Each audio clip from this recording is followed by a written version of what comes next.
Nós vamos hoje para a segunda aula, continuando o capítulo do livro. Nós vamos falar hoje sobre conjuntos finitos e infinitos. Eu já falei alguma coisa em sala de aula, mas recordando. E antes de mais nada, se eu tenho uma função f de x em y, a gente fala que a função ela é bijetora quando ela for sobrejetora e injetora. Quando que a função ela é injetora? Quando eu tenho aqui o conjunto x, o meu domínio, quaisquer dois elementos que eu pegue distintos do conjunto x, eles precisam estar relacionados a elementos distintos no meu contradomínio, certo? Então, nesse caso, eu tenho uma função injetora, quando quaisquer dois elementos distintos do domínio está relacionado a elementos distintos do contradomínio. Eu não posso ter, no caso, essa situação, onde eu pego dois elementos distintos e ligo em um único elemento do contradomínio. Nesse caso, nós não temos uma função injetiva. E quando que a função ela é sobrejetiva? Quando todos os elementos do contradomínio estão relacionados com algum elemento do domínio, certo? Bem simples. Quando que a função não é sobrejetora? Quando, por exemplo, eu tenho um elemento que não está relacionado a nenhum elemento do domínio. Então, nesse caso, essa função ela não é sobrejetora. Então, uma função ela vai ser bijetora quando ela for injetora e sobrejetora ao mesmo tempo. Por que nós estamos falando disso? Porque quando eu tenho um conjunto infinito, eu vou dizer que dois conjuntos são equipotentes quando existe uma bijeção entre esses dois conjuntos. Nós vamos escrever sempre A equipotente a B. O que isso quer dizer?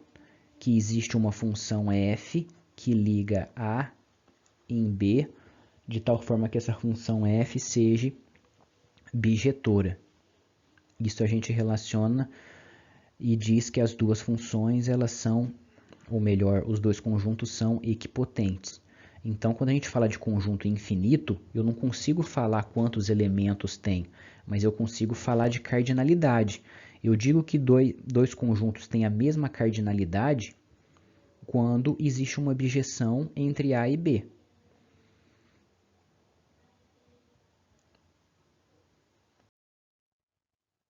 Falando agora de conjuntos enumeráveis, eu digo que um conjunto A ele é enumerável se existe uma bijeção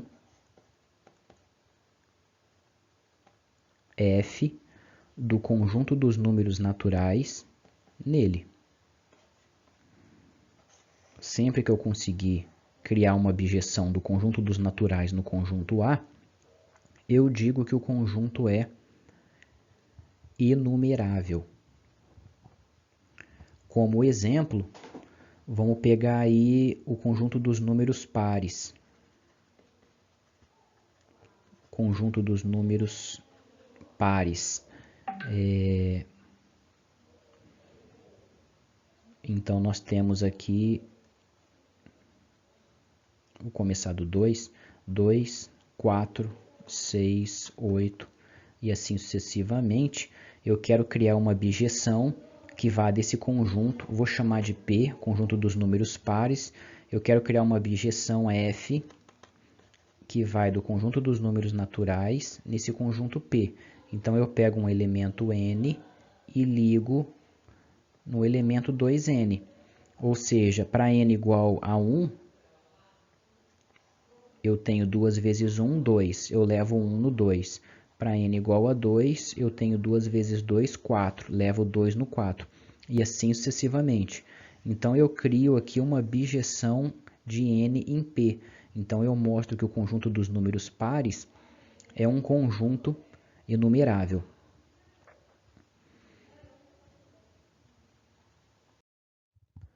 Números irracionais.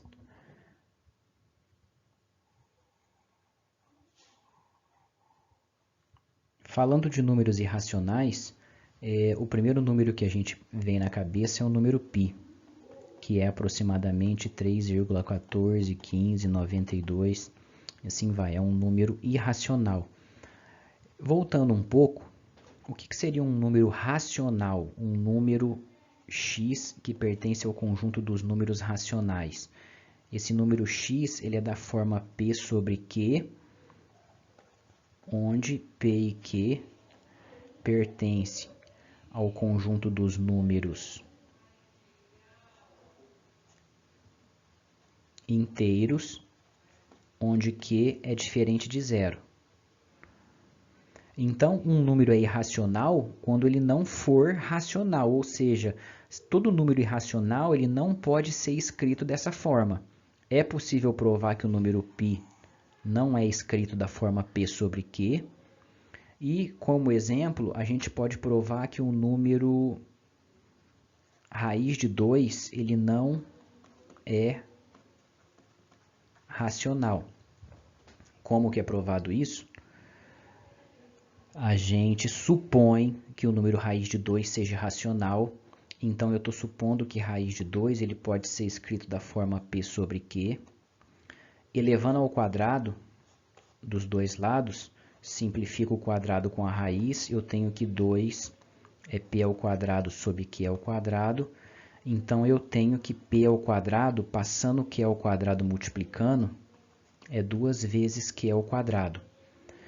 Isso mostra que p ao quadrado ele é par, porque p ao quadrado é 2 vezes um número inteiro. Se p ao quadrado é par, implica que p é par. Também é possível provar isso. Se um número ao quadrado é par, então o número também é par. Se p é par, p é da forma 2 vezes m.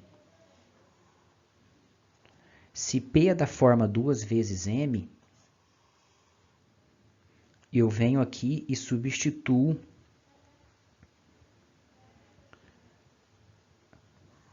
aqui o valor de p, que é 2 vezes m. Então eu tenho 2 igual p é 2m, vai ficar 4m ao quadrado, dividido por q ao quadrado.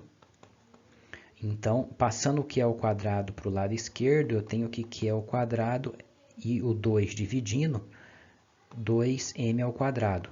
Então, implica o quê? Que q ao quadrado também é par. Logo, q também é par. Se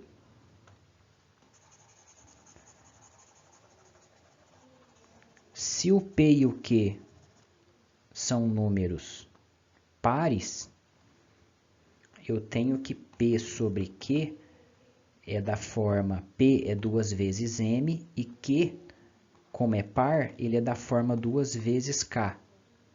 2 vezes k. Ou seja, p sobre q, eu estou escrevendo ele, então, como uma fração que eu consigo reduzir ela. Mas, lembrando que, claro, eu esqueci de falar aqui no início, quando eu suponho que raiz de 2 é racional, então eu estou supondo que raiz de 2 é da forma p sobre q, onde essa fração ela é irredutível, eu não consigo simplificar, certo? Eu estou considerando esse caso. Por exemplo, 2 terços é a mesma coisa que 4 sextos. Aqui eu tenho uma fração irredutível, eu não consigo simplificar, e aqui eu posso dividir por 2 o numerador e o denominador, eu consigo simplificar, então ela ainda é redutível, que são as mesmas coisas. Então, na demonstração, eu já considero a fração irredutível.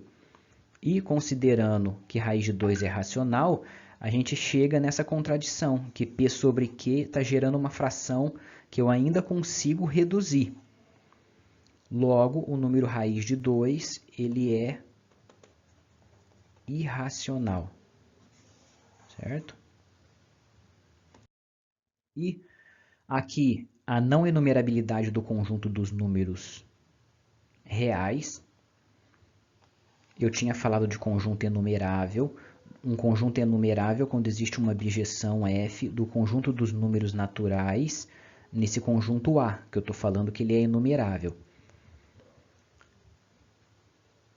O que nós vamos verificar agora é que o conjunto dos números reais é não enumerável. Eu não consigo enumerar ele. Então, inicialmente, nós vamos considerar o intervalo 0,1. Eu estou considerando aqui o intervalo 0,1 e vou mostrar que o intervalo 0,1, esse conjunto B, que é o intervalo 0,1, ele não é enumerável. Então, suponha que esse conjunto 0,1 seja enumerável. Se esse conjunto 0,1 ele é numerável, eu vou pegar e vou escrever todos os números, o primeiro número dessa forma, como está entre 0 e 1, o número é sempre 0, alguma coisa. O segundo número eu vou escrever dessa forma, o terceiro e assim sucessivamente. Ou seja, como eu estou supondo que B é numerável, eu consigo colocar ele numa ordenação, enumerar. O primeiro elemento do intervalo 0,1 vai ser x1 dessa forma, o segundo vai ser x2, o terceiro, assim sucessivamente. Todos eu consigo colocar numa ordem. E vou mostrar agora que eu consigo, mesmo colocando todos nessa ordem, vai existir um elemento aqui dentro que não está nessa lista. Ou seja, eu não conseguia numerar todos os elementos do intervalo 0,1. E que número é esse? Eu vou pegar um x, que ele é A1, ou melhor, esse número x, ele é 0,A1, A2, A3 e assim sucessivamente, de tal forma que o meu AI, igual eu coloquei aqui embaixo, o meu AI ele é 6, se o meu AII for igual a 5, e o meu AI vai ser 5 se o meu AII for diferente de 5. Então, eu estou construindo aqui um elemento que não está em nenhum desses elementos aqui que eu coloquei nessa tabela. Então, eu venho, por exemplo, eu pego aqui o meu A11. Se o meu A11 for 5, eu pego o número A1 como sendo 6. Se o meu A11 for diferente de 5, eu pego 5. Eu estou pegando um elemento diferente. Aí eu venho aqui para esse segundo, A22. Se o meu A22 for 5, eu pego 6. Se o meu A22 for diferente de 5, eu pego 5. Então, vamos supor que o A22 ele é diferente de 5. Então, eu pego 5. Ou seja, esse primeiro número já me garante que esse número x é diferente do x1. Esse número 5, pelo fato do meu AI22, eu estou supondo que é um número diferente de 5, eu coloquei 5, me garante que esse segundo termo é diferente, e aqui eu faço isso sucessivamente para todos. Então eu estou sempre construindo um número diferente daquele que aparece aqui no meu A33, A44, A55 e assim sucessivamente. Então eu construo um número dentro do intervalo 0,1 que não está nessa lista, mostrando que esse conjunto dos números reais ele é irracional. E então, eu consigo, através de um exercício que está na lista, mostrar que eu consigo uma função f do intervalo 0,1 nos reais. Ou seja, de tal forma que essa função ela seja uma bijeção. Na hora que eu mostro isso, se essa função ela é uma bijeção e esse intervalo 0,1 ele é irracional, ou melhor, não enumerável, eu automaticamente mostro que o conjunto dos reais ele também é não enumerável, certo? E aí fica a demonstração.